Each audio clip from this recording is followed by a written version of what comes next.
Okay, so I have been following the story of the shooting that occurred at Oxford High back on November 30th of 2021.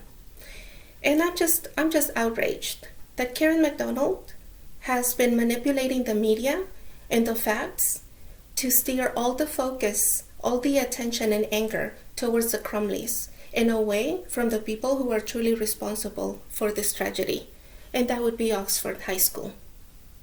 Karen McDonald has been viciously attacking the parents of Ethan Crumley and Ethan Crumley as well, charging the parents with involuntary manslaughter, charging Ethan Crumley as an adult, while she's giving the school a free pass.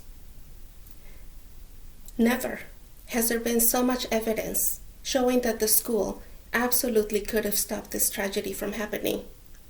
On that fateful day, the staff at Oxford High failed to keep all of the students safe. The school failed the parents. On that day, they had a tremendous opportunity to save Ethan Crumley from himself, and they didn't. They are the ones who should be held responsible for this tragedy, more than the Crumleys. Karen McDonald has taken every piece of evidence and turned it against the parents of Ethan Crumley. In this video, I'm going to show you step by step how she really has no basis for charging these parents with involuntary manslaughter. The investigation into the school shooting incident at Oxford High School, which occurred on November 30th, 2021, has revealed that James Crumley purchased a Sig Sauer 9mm model SP 2022 from Acme Shooting Goods in Oxford, Michigan on November 26, 2021. A store employee confirms that Ethan Crumley was present with James at the time of the purchase. Okay, so the first piece of evidence that she brings up as a reason to charge the parents with involuntary manslaughter is that James Crumley, the father of Ethan Crumley, purchased a gun at Acme shooting supplies or gun store. Did he really break a law by doing this? He purchased a gun and it was a present, a Christmas present for his son. This, if you know of any law that he broke at this point, let me know. I don't think it's a law that he broke. I don't think it's a reason to bring up these charges against the parents. Subsequent to the purchase of that weapon, one of Jennifer Crumley's social media posts on about 11/27/21 read, quote, "Mom and Sunday testing out his new Christmas present," end quote. Okay, so another thing that she mentions regarding the purchase of the gun is that Jennifer Crumley posted on social media that she had taken her son to the gun range to test out his new beauty. She says it in a way that it makes it seem like it's wrong to take your child to a shooting range. They are not the first parents to do this. They will not be the last. This is happening every day as we speak. This is not a reason to make the Crumleys liable for what happened on November 30th. I have taken my son to the range. We have taught our son how to use a weapon. This does not mean that we are irresponsible parents. I think it's quite the opposite, really. If you show your children how to use a gun, how to use it responsibly, it's not a crime. It's not a crime. On November 21st, 21, a teacher at the Oxford High School observed Ethan Crumley searching ammunition on his cell phone during class and reported the same to school officials.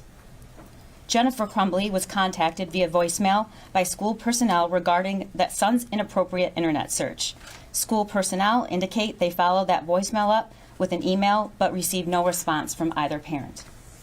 Thereafter, Jennifer Crumley exchanged text messages about the incident with her son on that day, stating, quote, "LOL, I'm not mad at you. You have to learn not to get caught," end quote.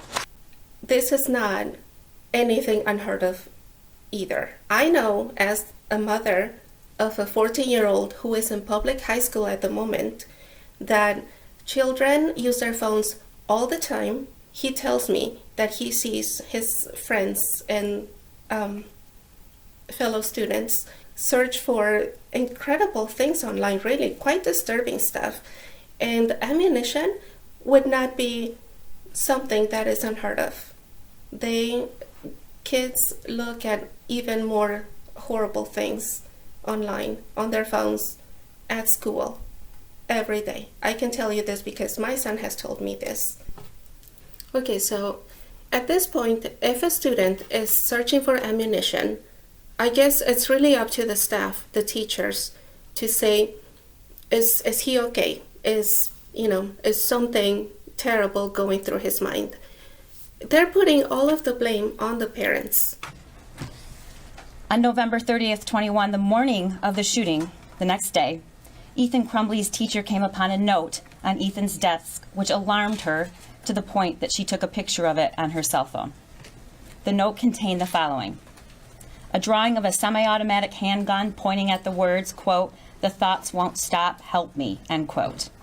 In another section of the note was a drawing of a bullet with the following words above that bullet, quote, "blood everywhere," end quote. Between the drawing of the gun and the bullet is a drawing of a person who appears to have been shot twice and bleeding. Below that figure is a drawing of a laughing emoji. Further down the drawing are the words, quote, "My life is useless," end quote.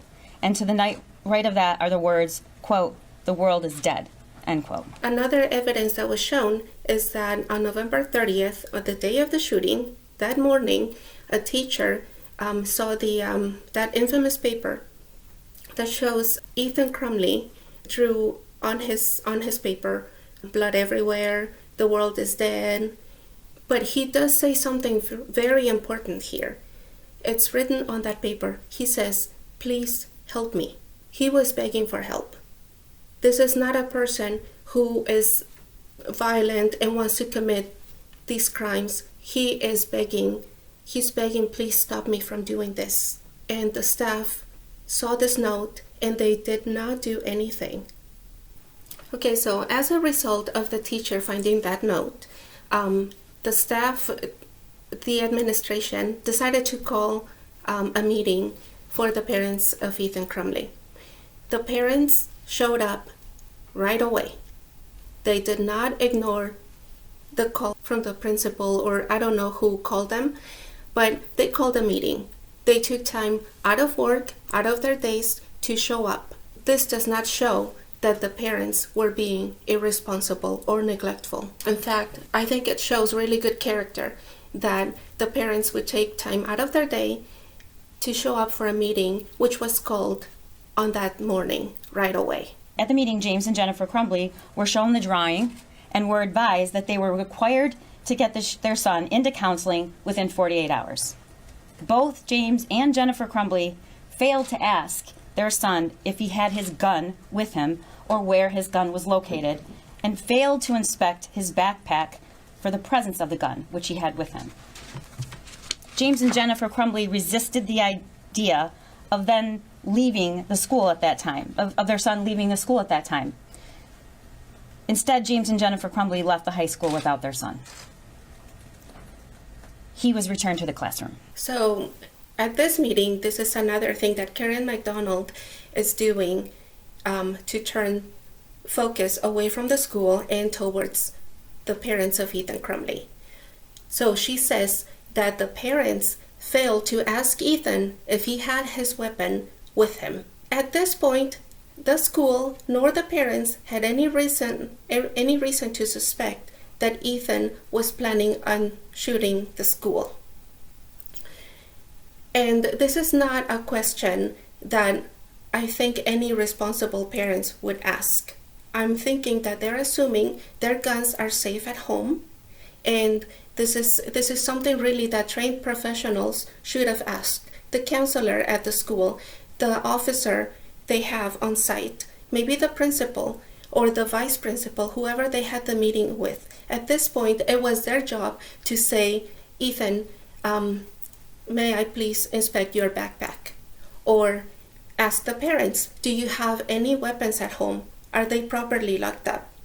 This is not the job of the parents. This is a critical evidence That, at this point, it was the school who failed Ethan Crumley and the parents of Ethan Crumley, as well as the whole community. At this point, they really could have saved Ethan from himself, and they didn't. And they did not save those children. Karen McDonald also states that the parents decided to go home without him. The parents went back to work. They had already taken time out of their busy day to show up for this meeting. And then there was a recommendation that Ethan receives counseling, and they had 48 hours to do this. There was no evidence that they were not going to do it.